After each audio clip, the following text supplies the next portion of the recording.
Iran has not launched a full-scale military assault on Israel. It has not sent ground forces across borders. It has not deployed nuclear weapons, nor attempted a conventional invasion. And yet Israel is being systematically weakened, and the process is already underway. What we are witnessing is not speculation or conspiracy. It is a sophisticated campaign of asymmetric warfare, one of the most calculated strategies deployed in modern conflict. A method designed not to defeat a militarily superior adversary in open battle, but to exhaust it over time, economically, socially, and psychologically. While much of the world watches for dramatic missile barrages or declarations of war, Iran has been executing a long-term strategy that operates largely below the threshold of direct confrontation. It is subtle, persistent, and highly disciplined, and by the time its full impact is recognized, reversing it may prove extraordinarily difficult. To understand this, we need to move beyond the simplified narrative most people are familiar with. Iran and Israel are adversaries. That much is well known. Iran supports armed groups hostile to Israel, Hezbollah in Lebanon, Hamas in Gaza, and aligned militias operating in Syria and Iraq. These facts are widely acknowledged. But what is often misunderstood is the nature of this activity. These are not isolated attacks, nor acts of random violence devoid of strategy. They are components of a coordinated system. Iran has constructed a network of proxy forces capable of applying continuous calibrated pressure on Israel from multiple directions at once. This is not terrorism in the conventional sense. It is military strategy executed through non-state actors, a model specifically designed to bypass the constraints of direct state-to-state warfare. The rationale is straightforward. Israel possesses one of the most advanced military forces in the Middle East, a highly capable air force, nuclear deterrence, the Iron Dome missile defense system, elite intelligence capabilities, and specialized ground units. In a direct conventional conflict, the balance of power would overwhelmingly favor Israel. Tehran understands this. So Iran is not fighting a conventional war. It is pursuing a war of attrition, a campaign aimed not at territorial conquest, but at making prolonged defense economically and socially unsustainable. The mechanics of this strategy are visible across the region. In Yemen, Houthi forces, armed and supported by Iran, launch drones and missiles toward Israel. Most are intercepted. A small number penetrate defenses. But the strategic effect is not measured in physical damage alone. Each interception requires the use of Iron Dome interceptors, which cost tens of thousands of dollars per unit. The drones and rockets they destroy can be produced for a fraction of that cost. Israel must intercept every incoming threat because it cannot distinguish decoys from lethal payloads. The economic equation is clear, and it consistently favors the attacker. Beyond cost, there is the psychological dimension.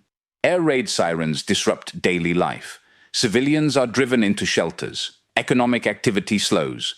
Tourism falters. Over time, a persistent sense of instability takes hold, raising fundamental questions within Israeli society about the sustainability of constant conflict.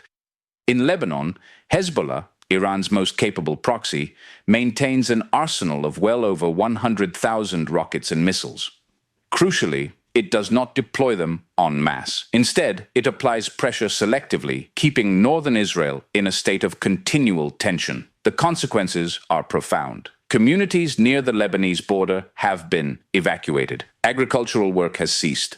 Businesses have closed. Entire towns have been effectively emptied, not through occupation, but through the sustained threat of violence. This is territorial denial achieved without invasion. In Syria, Iranian-backed militias operate across the country, periodically striking Israeli targets while establishing positions that could be activated in a broader conflict. Israel responds with regular airstrikes aimed at preventing long-term entrenchment.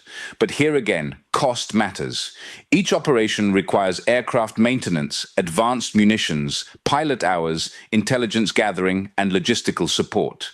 Iran forces Israel to spend resources continuously, not to win a war, but simply to prevent conditions from deteriorating further.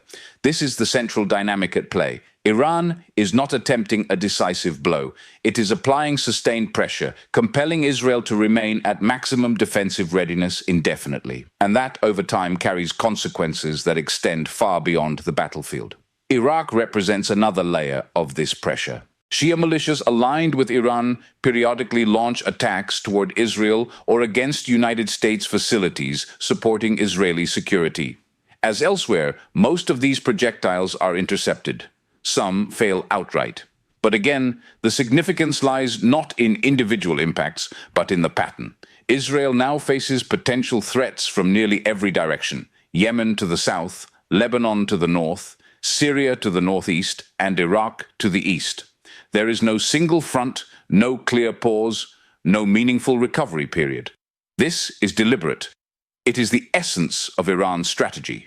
Distributed, persistent pressure, applied simultaneously across multiple vectors, forcing Israel to remain on constant high alert. Maintaining that level of readiness is not merely a military challenge, it is an economic one. Tourism, for example, is a critical pillar of Israel's economy. Prior to October 2023, the country welcomed roughly 4 million tourists each year, generating more than $8 billion in annual revenue. By mid-2024, tourism had fallen by over 60%. Hotels stood largely empty, airlines cancelled routes, tour operators collapsed. This decline did not occur because Israel's cities were destroyed. Jerusalem and Tel Aviv remain physically intact. But tourism is acutely sensitive to perception. Visitors do not travel to regions defined by persistent security alerts.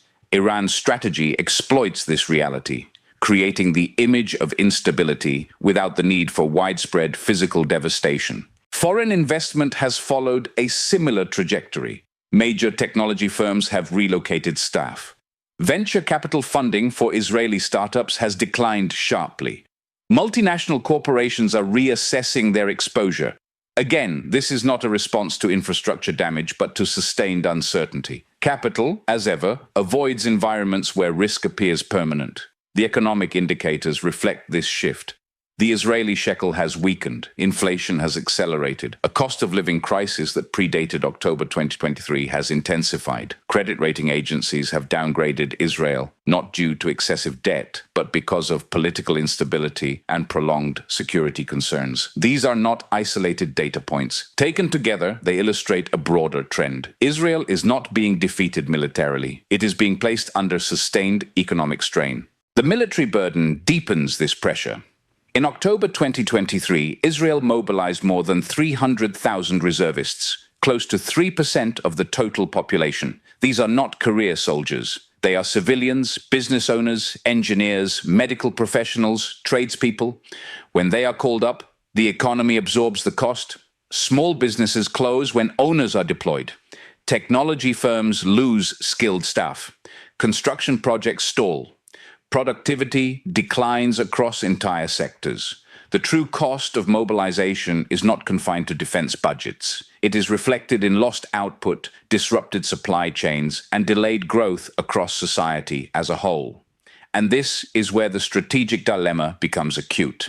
Israel cannot easily demobilize. The threat environment is continuous. Standing down reserves would create vulnerability. Remaining mobilized indefinitely, however, erodes economic resilience. Iran has engineered a situation with no painless exit, a pressure point where every available choice carries escalating cost. In Syria, Iranian-backed militias operate across the country, periodically striking Israeli targets while establishing positions that could be activated in a broader conflict. Israel responds with regular airstrikes aimed at preventing long-term entrenchment. But here again, cost matters. Each operation requires aircraft maintenance, advanced munitions, pilot hours, intelligence gathering, and logistical support. Iran forces Israel to spend resources continuously, not to win a war, but simply to prevent conditions from deteriorating further. This is the central dynamic at play. Iran is not attempting a decisive blow.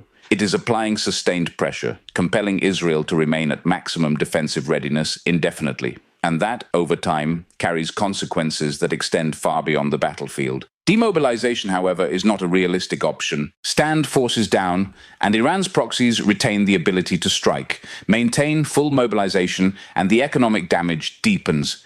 This is the strategic trap at the center of the conflict, a dilemma with no clean resolution. Israel's Iron Dome system, often described as the cornerstone of national defense, illustrates this problem with particular clarity. It is technologically impressive and tactically effective, but it is also extraordinarily expensive. During periods of heightened tension, Israel fires hundreds of interceptors each day. Each major escalation costs hundreds of millions of dollars in ammunition alone, before accounting for system maintenance, personnel training, or the replacement of aging components. By contrast, Iran's proxy forces can produce rockets and drones cheaply and continuously. The exchange ratio heavily favors the attacker. Military analysts refer to this as economic asymmetry. The defender must spend vastly more to maintain security than the attacker spends to undermine it. Over time, that imbalance becomes difficult, if not impossible, to sustain. Beyond economics, there is a demographic dimension that is increasingly difficult to ignore. Israel is facing a growing brain drain, particularly among highly skilled professionals in the technology and medical sectors. The numbers remain manageable for now, but the direction of travel is unmistakable. Engineers, doctors, entrepreneurs, the people who underpin Israel's knowledge economy, are seeking second passports, relocating families, and exploring long-term futures abroad. The motivation is not ideology, it is calculation. Parents are asking whether a country defined by perpetual mobilization and uncertainty offers stability for the next generation. When children grow up accustomed to air raid sirens and bomb shelters, when military service increasingly implies prolonged deployment rather than a temporary civic obligation, and when economic prospects are clouded by constant insecurity, individual choices begin to erode collective strength. This is particularly significant because Israel's greatest strategic asset has always been human capital. Sustained emigration among the highly skilled threatens that foundation in ways no missile strike ever could. Iran does not need to encourage this process. It only needs to maintain pressure long enough for rational personal decisions to accumulate into a national challenge. The demographic contrast further sharpens the imbalance. Iran's population exceeds 88 million. Israel's is approximately 9 million. Prolonged conflict favors the larger state. Israel must protect every life. Each casualty carries political and social weight. Iran, operating through proxy forces, does not absorb losses in the same way. This strain is now visible within Israel's reserve system, the backbone of its military doctrine. That model was built for short, infrequent wars. Prolonged conflict undermines it. Reservists cannot sustain civilian careers if they are repeatedly called up for months at a time. Employers hesitate to hire staff who may disappear without notice. Self-employed professionals lose clients. Families experience mounting financial stress. Reports indicate rising refusal rates among reservists, not as political protest, but as economic necessity. The calculation is stark. Another extended deployment could mean business collapse or permanent financial damage. This erosion has strategic consequences. If reserve mobilization weakens, Israel must either maintain a much larger standing army, economically prohibitive, or accept reduced military capability. Neither outcome strengthens long-term security. Overlaying all of this is the psychological impact of October 7th, 2023. That attack was not only a military shock, it shattered a long-held belief in the infallibility of Israel's intelligence and security systems. For decades, deterrence rested on confidence. Confidence in technological superiority, intelligence dominance, and rapid retaliation. That confidence was damaged. And when deterrence weakens, it must be reasserted through action. Every military operation Israel undertakes in Gaza, Lebanon, or Syria carries costs: financial, human, diplomatic. Iran benefits either way. If Israel responds forcefully, resources are depleted and international criticism intensifies. If Israel restrains itself, further attacks are encouraged. This dynamic has measurable social effects. Protests against the government have grown. Trust in leadership has declined.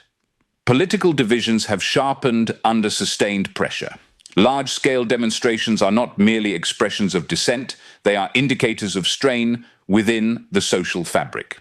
Internationally, the narrative has shifted. Iran has positioned itself as resisting occupation, while Israel increasingly appears in global perception as a regional power conducting operations across multiple territories. This matters because Israel's strategic position depends heavily on international support, particularly from the United States. As public opinion evolves, especially among younger voters, political backing becomes more conditional. Iran does not need to defeat Israel militarily if it can isolate it diplomatically. Civilian casualties, regardless of context, feed narratives that weaken Israel's standing. Proxy forces operate from civilian areas precisely because retaliation generates reputational cost.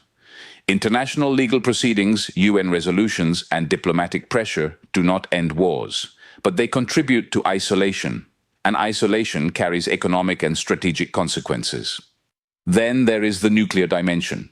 Iran's nuclear program is not solely about acquiring a weapon. It is about creating a strategic dilemma. A nuclear-armed Iran would fundamentally constrain Israel's conventional superiority. Preventing that outcome requires action that is increasingly risky and costly. Iran's facilities are hardened, dispersed, and deeply buried. A successful strike would require a major operation, likely triggering regional war, with no guarantee of permanent success. Israel is left with unpalatable options: accept a nuclear-capable adversary, launch a high-risk preventive strike, or rely on international pressure that has so far failed. The dilemma itself is a strategic victory for Iran. Looking ahead, if current trends persist, the trajectory is troubling. Economic growth stagnates, investment declines, brain drain accelerates, military readiness comes under strain, social cohesion weakens, external support becomes conditional. Iran, meanwhile, does not need immediate victory. It is playing a long game, aiming not to conquer Israel, but to make the current model unsustainable over time. This is the nature of the conflict now unfolding. A war without front lines, a campaign where success is measured not in territory seized, but in pressure applied, relentlessly from every direction. And unless something changes fundamentally, the strategy appears to be working. Iran has engineered a situation with no painless exit, a pressure point where every available choice carries escalating cost. In Syria, Iranian-backed militias operate across the country, periodically striking Israeli targets while establishing positions that could be activated in a broader conflict. Israel responds with regular airstrikes aimed at preventing long-term entrenchment. But here again, cost matters. Each operation requires aircraft maintenance, advanced munitions, pilot hours, intelligence gathering, and logistical support. Iran forces Israel to spend resources continuously, not to win a war, but simply to prevent conditions from deteriorating further. This is the central dynamic at play. Iran is not attempting a decisive blow. It is applying sustained pressure, compelling Israel to remain at maximum defensive readiness indefinitely. And that, over time, carries consequences that extend far beyond the battlefield.